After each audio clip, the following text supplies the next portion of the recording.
Allo les cocos, comment allez-vous? Avez-vous passé de bonnes fêtes de Pâques remplies de chocolat? Ce mois d'avril 2019 a été riche en émotions littéraires de mon côté puisque j'ai lu 5 livres. Je vais vous parler de 2 d'entre eux qui sont un super coup de cœur. Le premier est Une fille au manteau bleu aux éditions Gallimard Jeunesse où nous suivons le quotidien d'Anniki qui vit à Amsterdam en 1943 sous l'occupation nazie. Étant donné que je ne parle pas hollandais, je ne sais pas si ça se prononce Anneke, Annick, Anniki, donc on va partir du principe que ça se prononce Anniki. En même temps que son travail, elle effectue des livraisons clandestines pour les citoyens. Et un jour, une de ses clientes lui fait une demande très particulière. Elle doit retrouver une jeune fille juive cachée sous le toit de cette dernière qui a disparu alors que portes et fenêtres de cet appartement étaient fermées de l'intérieur. On peut très facilement s'imaginer à sa place, vivre dans ce quotidien bridé en quelque sorte. Le côté enquête est très bien écrit et la fin m'a laissé mais sans voix. Deuxième livre coup de cœur de ce mois-ci est Sadie par Courtney Summers, publié chez Wednesday Books. C'est une lecture en anglais. Et oui, c'est la deuxième que je lis. Lecture en anglais de 308 pages que j'ai lu en 10 jours. Je vais pas vous le cacher, je suis très fière de moi. L'histoire est celle de Sadie, 19 ans, qui quitte son domicile et part sur les routes à la recherche du père de sa sœur, Matty, 13 ans.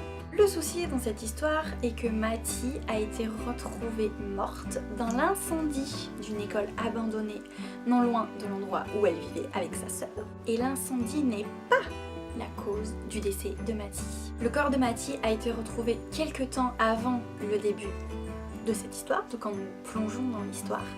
Et ce que j'ai beaucoup aimé dans cette lecture, c'est qu'un chapitre sur 2, nous avons l'histoire de Sadie, sa quête pour retrouver le père de sa sœur, et le chapitre suivant est la retranscription d'un podcast radio, The Girls, présenté par Wes McCrae.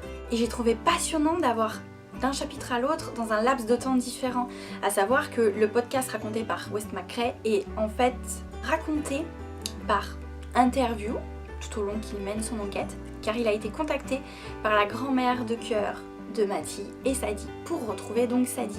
Ce que j'ai trouvé génial, c'est qu'en fait, pendant qu'on suit, on va dire, le côté de West, Sadie, qu'on suit un chapitre juste après, est en fait déjà passé. On a ce laps de temps différent qui se regroupe et j'ai trouvé ça mais hyper prenant. Pour ceux qui ne sont pas courageux au point de lire 300 pages en anglais, ce que je comprends tout à fait, cette petite merveille sort le 2 mai, donc dans très peu de temps. Et vous pourriez donc la déguster en français. Et c'est donc édité aux éditions de La Martinière, si je ne me trompe pas. Bien voilà mes petits cocos, c'était 2 des gros coups de cœur que j'ai eus ce mois-ci. Il y en a d'autres évidemment, puisque je n'aurais pas lu tous ces livres s'ils n'avaient pas été marquants. N'hésitez pas à me suivre sur mon compte Bookstagram, je vous mets le lien dans la description comme à chaque vidéo.